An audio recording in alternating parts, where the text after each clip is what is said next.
கேட்கிறா vice president திரு அனுமந்தராவ் அவர்களையும் மற்றும் சிறப்பு விருந்தினர்களாக நமது விழாவிற்கு வருகை புரிந்திருக்கும் ஏபிஜே டைனமிக் ஃபவுண்டேஷனின் அருப்புக்கோட்டை நகர ஒருங்கிணைப்பாளர் திருமிகு டி ஸ்ரீதேவி சிந்தாரத்னா அவர்களையும் தமிழ்நாடு நீதிமன்ற ஊழியர் சங்க மாநில இணைச் செயலாளர் மற்றும் சமூக ஆர்வலர் திரு கே வாசிலாமணி அவர்களையும் தூத்துக்குடியை சேர்ந்த சமூக ஆர்வலர் திரு சு தமிழியன் அவர்களையும் கன்னியாகுமரி மாவட்டம் நாகோபால் அறக்கட்டளை பினான்சியல் டிஸ்ட்ரிக்ட் திரு ஷேக் முகமது அனீஸ் அவர்களையும் கன்னியாகுமரி மாவட்டம் எஸ் இந்தியா சிலம்பா ட்ரஸ்ட் நிறுவனர் திரு ஐ பால்துரை அவர்களையும் அவருடைய புத்தகங்கள் திரு டி அஜித் கௌரவ் அவர்களையும் Kanyakumari living factory and event management நிறுவனர் திரு எல் லிவிங் சந்திரன் அவர்களையும் கன்னியாகுமரி மாவட்ட கல்வி வாரிய உறுப்பினர் மற்றும் தமிழ்நாடு ஜனநாயக கிறிஸ்துவ பேரவை திருமிகு அட்வொகேட் எம்வி பிரேதா அவர்களையும் கன்னியாகுமரி மாவட்டம் டி ஃபுட்ஸ் யூடியூப் நிறுவனர் மற்றும் AOAIX சிஸ்டம்ஸ் பிரைவேட் லிமிடெட் நிறுவனர் திரு என் முத்துகிருஷ்ணன் அவர்களையும் கன்னியாகுமரி மாவட்டம் மணி சாஸ் நிறுவனர் திரு டி சிந்தாமணி அவர்களையும் மற்றும் கன்னியாகுமரி மாவட்டம் திரு அலோசியஸ் மணி அவர்களையும் கலாச்சார நிகழ்ச்சிகளை சிறப்பாக ஒருங்கிணைத்து விழாவினை சிறப்பிக்க வந்திருக்கும் கன்னியாகுமரி மாவட்டம் எஸ் இந்தியா சிலம்பா ட்ரஸ்ட் நிறுவனர் திரு ஐ பால்துரை மற்றும் அவருடைய முதல்வர் டி அஜித் அவருடைய ஒருங்கிணைப்பில் சிலம்ப கலையினை அரங்கேற்ற வந்திருக்கும் மாணவ செல்வங்களான சகாய நேசிகா, சகாய நசிகா, நிவேதா, கிருஷ்டிகா, அஸ்மி, நீனா, பிரணவ், சுனில், அஜய், ஸ்ரீ ஆவாஸ்,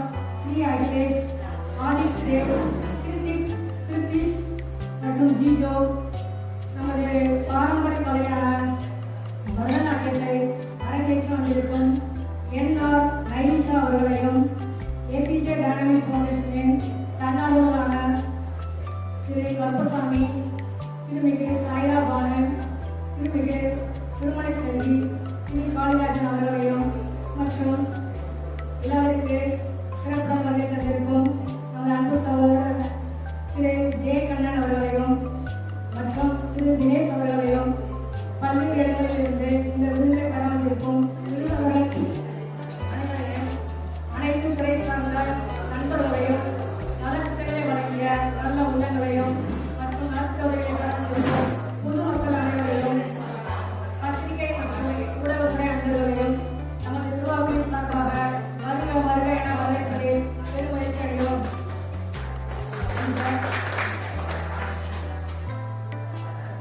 அன்பர்களே, ஃபர்ஸ்ட் எங்களை பற்றிய ஒரு சுய அறிமுகம் செஞ்சுக்கிறாங்க. நாங்கள் சிவகாசியில் கிட்டத்தட்ட 25 வருஷமா ஏபிஜே டைனமிக் ஃபவுண்டேஷன் அப்படின்ற பேரில் ஒரு ட்ரஸ்ட் வச்சு நடத்திட்டு வரோம். இதில் நம்ம எல்லா விதமான சேவைகளையும் பண்ணிட்டு வரோம். அதாவது உணவு, உடை, கல்வி, மருத்துவம், வேலைவாய்ப்பு, சுயதொழில் பயிற்சி, இது தவிர மரங்கள் நடுறது, குளங்களை தூக்குறது, ஏழை பெண்களுக்கு திருமண உதவி செய்வது, இப்படி எல்லா விதமான சேவைகளையும் பண்ணிட்டு வரோம். நம்ம அமைப்போட முக்கிய நோக்கம் என்ன அப்படின்னா, எந்த பொருளுமே வீணா குப்பைக்கு போகாம மக்களுக்கு உபயோகப்படணும் அப்படின்றதான். இதுக்கு நாங்கள் என்ன பண்ணிட்டு இருக்கோம்னா, எங்க ஊர்ல அதாவது சிவகாசியில ஏபிஜே உணவு வழி அப்படிங்கிற பேர்ல பப்ளிக்ல ஒரு சேரிட்டி சென்டர் நடத்திட்டு வரோம். இதில் நாங்கள் என்ன பண்றோம்னா, உங்க வீட்டில் என்னெல்லாம் உங்களுக்கு தேவையில்லையோ, அதாவது பிள்ளைங்களுக்கு ஸ்டூடெண்ட் நோட்டு, புத்தகம், பேனா, உங்க ட்ரெஸ்ஸு, இது தவிர உங்களுக்கு வேணும்னு நினைக்கிற எந்த ஒரு ஜாமானா இருந்தாலும், அதாவது டிவி, டேபிள், மிக்சி, கிரைண்டர், எந்த ஒரு ஜாமானா இருந்தாலும் உபயோகப்படுத்தக்கூடியதா இருந்தால் நம்ம சென்டருக்கு வந்து அடிச்சு போயிடலாம். இங்கே வர யார் வேணாலும் எல்லாமே நமக்கு உபயோகப்படுத்திக்கலாம். இதில் நம்ம மெயினாக என்ன பண்ணுறோம்னா, சாப்பாடு, உணவு, அதாவது உங்கள் வீட்டில் ஒரு ஃபங்க்ஷன் பண்ணுறீங்க, சாப்பாடு விதமாகுது, அதை நம்ம சென்டருக்கு அனுப்பி வச்சிடலாம். இது தவிர இங்கே இருக்கிற கல்யாண மண்டபம், திருவிழா, திருவிழா, அன்னதானம், இப்படி எங்கெல்லாம் உணவு மீதமானோ நம்ம சொல்லி அனுப்பி வச்சுருவாங்க. நாங்களும் அதை கலெக்ட் பண்ணி தேவைப்படுற மக்களுக்கு, பசிக்கிற மக்களுக்கு ஒவ்வொரு தெருவில் டிஸ்ட்ரிபியூட் பண்ண வேலையா பண்ணிட்டு வரோம். இதை இந்த நேரம் அந்த நேரம் அப்படின்ற மாதிரி இல்லாமல் 24/7 எந்த டைம் கூப்பிட்டாலும் நம்ம வாலண்டியர்ஸ் மூலமாக அதை பண்ணி கொடுத்துட்டு இருக்கோம். நாங்கள் ஆரம்பித்த இந்த ஏபிஜே உணவை ஆரம்பித்து இந்த 11 வருஷத்துல கிட்டத்தட்ட ஒரு 1.5 கோடிக்கும் அதிகமான மக்களுக்கு நாங்கள் இந்த உணவு கொண்டு போய் சேர்த்துருக்கோம். அந்த அளவு மக்கள் வந்து இந்த வீணாகிட்டு இருக்காங்க. இந்த ஒரு சாப்பாடு கொடுத்தது எந்த கையில் இருந்தோ நாங்கள் ஏற்பாடு பண்ணி கொடுத்ததும் கிடையாது. மக்களாக உங்கள் இடத்துல வாங்கி உங்களுக்கே திருப்பி கொடுத்துருக்கோம். அந்த வேலையை தான் நாங்கள் பண்ணிட்டு வரோம். எங்களை பார்த்து நிறைய தன்னார்வ அமைப்புகள் இந்த சேவையை எடுத்து பண்ண ஆரம்பிச்சிருக்காங்க. இதனால ஒவ்வொரு நாளுமே ஆயிரக்கணக்கான சாப்பாடு வந்து குப்பைக்கு போக மக்களுக்கு போயிட்டு இருக்கு. இப்படி எவ்வளவோ பேர் வந்து இந்த சேவையை எடுத்து பண்றாங்க. அரசாங்கம் எவ்வளவோ திட்டம் போட்டிருக்காங்க. ஆனாலும் மக்களோட வறுமையை வந்து இன்னும் ஒழுங்கவே முடியவில்லை. மக்களோட உணவு ஃபுல்லாக எடுத்துக்கிட்டீங்க அப்படின்னா கிட்டத்தட்ட ஒரு 100 கோடிக்கும் அதிகமான மக்கள் இன்னும் வறுமை கோடிக்கு தான் இருக்காங்க. இப்படி இவ்வளோ பேர் ஹெல்ப் பண்ணுறாங்க, இவ்வளோ அரசாங்கம் எவ்வளோ திட்டம் போட்டிருக்காங்க. ஏன் இந்த வறுமை ஒழிக்க முடியல அப்படின்னு பார்த்தா ஒரே லைன் தான். மக்கள் நினைச்சா மட்டும்தான் மக்களோட வறுமையை ஒழிக்க முடியும். இது வந்து எங்களுக்கு கிடைச்ச ஒரே தீர்வு. பல வருஷம் எங்களோட சேவை அனுபவத்தில் என்ன பண்ணால் சரியாகும் அப்படின்னு நான் நினைச்சு எனக்கு யோசிச்ச ஒரே தீர்வு தற்சார்பு பொருளாதாரம். அதாவது ஒரு மனிதோட தேவையை அவனே பூர்த்தி செய்வதற்கான ஒரு வாய்ப்பை உருவாக்கி கொடுத்தது தான் தற்சார்பு பொருளாதாரம். ஒரு மனிதனுக்கு ஒரு வீட்டை பிரித்து கொடுத்ததை விட வீட்டுக்கு கற்றுக் கொடுத்தீங்கன்னு அவங்களோட வாழ்க்கையை அவங்களே பார்த்துக்கிறாங்க. இதைத்தான் நாங்கள் பண்ண போகிறோம். அமைப்பு சார்பா ஒரு ஏக்கரெல்லாம் தானமாக வாங்கி அதில் அமிர்தசுரபி ஏற்றிக்க உணவுன்னு சொல்லிட்டு எங்கள் நிறுவனத்தோட சொந்த கட்டடம் கட்டி நாட்டு மக்களுக்கு அர்ப்பணிக்க போகிறோம். இதில் என்ன பண்ண போகிறோம் அப்படின்னு சொன்னால் பசின்னு சொல்லிட்டு உலகத்தோட எந்த மூலையிலிருந்து இங்கே வந்தாலுமே 24 மணி நேரமும் உணவு கிடைக்கிற ஒரு அன்னச்சக்கரவை நம்ம உருவாக்க போகிறோம். இது என்னோட முதல் ஃபர்ஸ்ட் நோக்கம். ரெண்டாவது என்ன அப்படின்னா இங்கே வர மக்களை சாப்பாடு எடுத்து சோம்பேறியாக்காம படித்த மற்றும் படிக்காத பிள்ளைங்களுக்கு அவங்களுக்கு தகுந்த மாதிரியான ஒரு சுயதொழில் பயிற்சியை கற்றுக் கொடுத்து அது மூலமா ஒரு வேலைவாய்ப்பை உருவாக்கி கொடுத்து அவங்கள தற்சார்பு பொருளாதார மக்களை மாற்றுவதுதான் அந்த நிறுவனத்தோட இரண்டாவது முக்கிய நோக்கம். அன்பு நண்பர்களே, இதை நாங்கள் எங்க ஊர்ல மட்டும், அதாவது சிவகாசி எல்லா மாவட்டத்தோடு இல்லாம தமிழ்நாட்டில் ஒவ்வொரு மாவட்டத்திலையும் இந்தியா ஃபுல்லா ஒவ்வொரு ஊர்லையும் இதை கொண்டு வரணும் அப்படின்னு நோக்கத்தோட நம்ம செயல்பட்டு வரோம். இதுக்கு நான் அமைப்பு சார்பா ஏபிஜே தேச சேவை பூமிதான இயக்கம் அப்படின்னு ஒரு திட்டம் ஆரம்பிச்சிருக்கோம். இது என்ன அப்படின்னா நிலவரத்தை யார் வேணாலும், அதாவது இதுக்கு உணவு கிடைக்கிற யார் வேணாலும் குறைந்தபட்சம் 1 ஏக்கர் நிலம் கொடுத்து இந்த திட்டத்துக்கு உதவலாம். இங்கே வந்துக்கிற தொழிலாளர்கள், பெரியவங்க, அன்பு நண்பர்கள், ஏழை காணொலியில் பார்த்துட்டு இருக்கிற மக்கள் யார் வேணாலும் இந்த திட்டத்துக்கு உதவணும்னு நினைச்சா குறைந்தபட்சம் 1 ஏக்கர் நிலம் கிராமமாக உதவலாம். நாங்கள் உங்கள் ஊரில் எங்கே கொடுக்குறீங்களோ அங்கே வந்து இந்த திட்டத்தை இம்ப்ளிமெண்ட் பண்ணணும் அப்படின்ற ஒரு நோக்கத்தில் நாங்கள் வந்து செயல்படுத்த வரோம். இதில் யார் வேணாலும் எங்களுக்கு நிறைய கலந்து வரலாம். அப்புறம் இன்னொரு விஷயம் என்ன அப்படின்னா 1 ஏக்கர் நிலம் வாங்கி ஒரு பில்டிங் கட்டுறது அப்படின்றது அவ்வளோ சாதாரணமான ஒரு விஷயம் கிடையாது. அது எவ்வளவு செலவாகும் அப்படின்னு சொல்லிட்டு அவங்க எல்லாருக்குமே தெரியும். அதுக்கு வந்து ஏராளமான பொருட்களையும் நிதி உதவியும் தேவைப்படுது. எங்கள் அமைப்பு பொறுத்தவரை நாங்கள் இதுவரையுமே எங்களுடைய நிறுவனராக இருக்கட்டும், எங்கள் அமைப்பில் இருக்கிற மற்ற பொறுப்பாளராக இருக்கட்டும், எங்களோட வேலையிலிருந்து எங்களோட தொழிலிருந்து வர லாபத்தை வச்சு மட்டும்தான் எங்கள் சேவையை வந்து நடத்திட்டு வரோம். ஆனால் இந்த ப்ராஜெக்ட்டு மிகப்பெரிய பொருட்களுக்கு தேவைப்படுற நிதிகளை தேவைப்படுற ஒரு ப்ராஜெக்ட். இது என்ன ஒரு ஆளால் ஒரு நிறுவனத்தால் வந்து பண்ண முடியாது, வேலை முடியாது, அதை பண்ண முடியாது. ஏன் அப்படின்னா இதுதான் நாங்கள் வந்து இந்த ஏபிஜே விஐபி குளோபல் நிறுவனத்தில் கடந்த 4 வருஷ காலமாக இந்தியாவுக்குள்ளே உலகத்துல நடத்திட்டு வரோம். எங்கள் அமைப்பு சார்பாக கிட்டத்தட்ட ஒரு 17 மாநிலங்களில் இந்த ஏபிஜே விஐபி குளோபல் விருது மற்றும் கலாச்சார திருவிழாக்களை நாங்கள் நடத்திக்கிறோம்.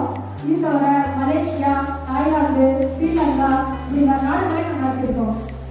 இப்போ இந்த வருஷம் ஆரம்பத்தில் நம்ம தமிழ்நாட்டில் ஒவ்வொரு மாதமும் ஒவ்வொரு மாவட்டம் அப்படிங்கிற மாதிரி எங்கள் நிகழ்ச்சியை நாங்கள் நடத்திட்டு வரோம். இந்த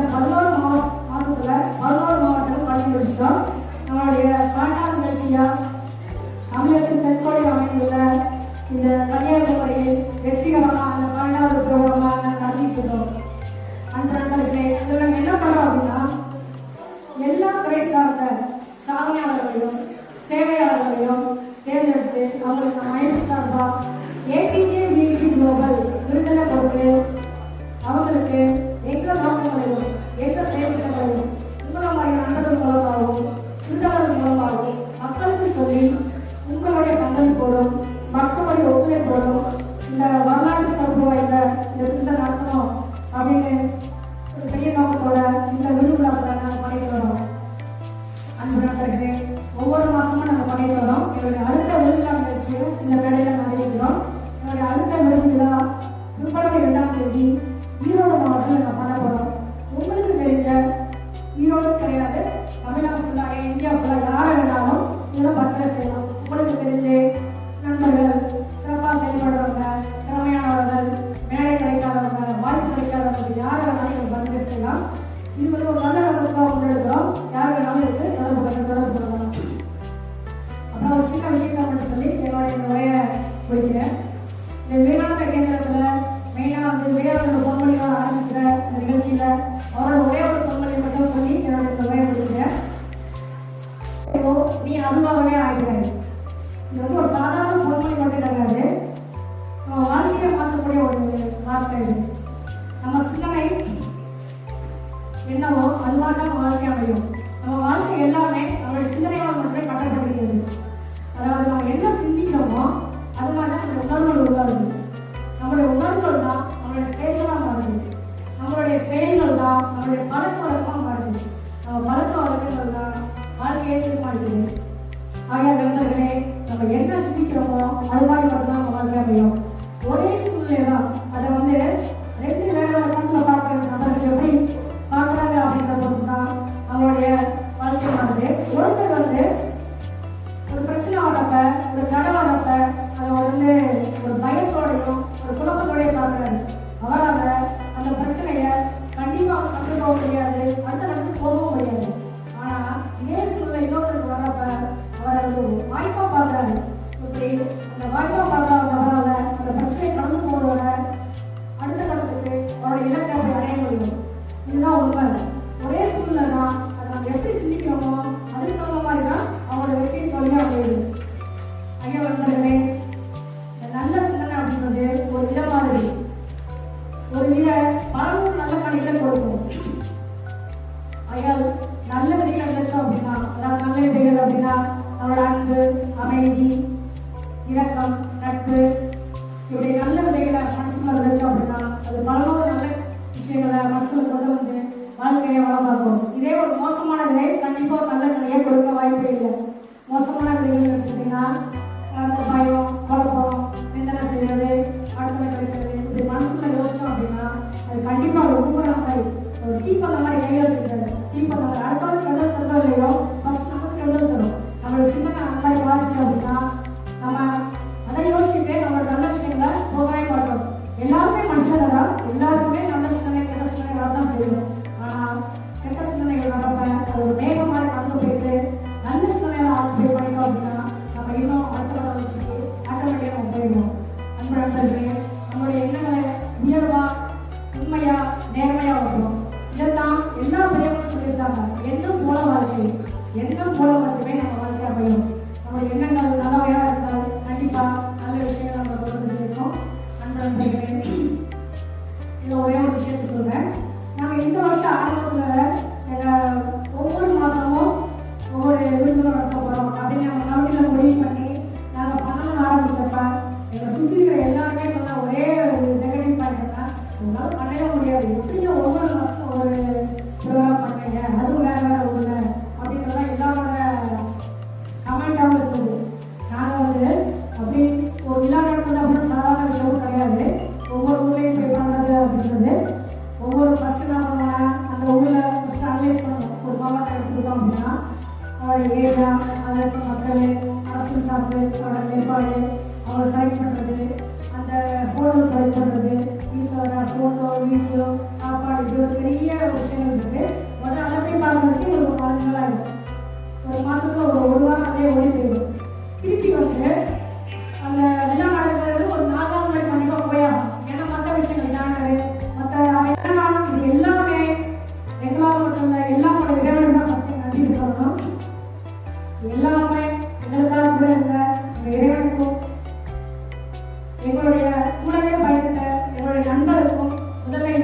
தெரிவித்துக்கிறோம். அனைவருக்கும் நன்றி. அனைவருக்கும் நன்றி. நன்றி சார். இனி வரப்போகும் புத்தாண்டு அனைவருக்கும் எல்லா வளமும் நலமும் பெற்று அமைய வேண்டும் என எல்லா வல்ல இறைவனை பிரார்த்திப்பதோடு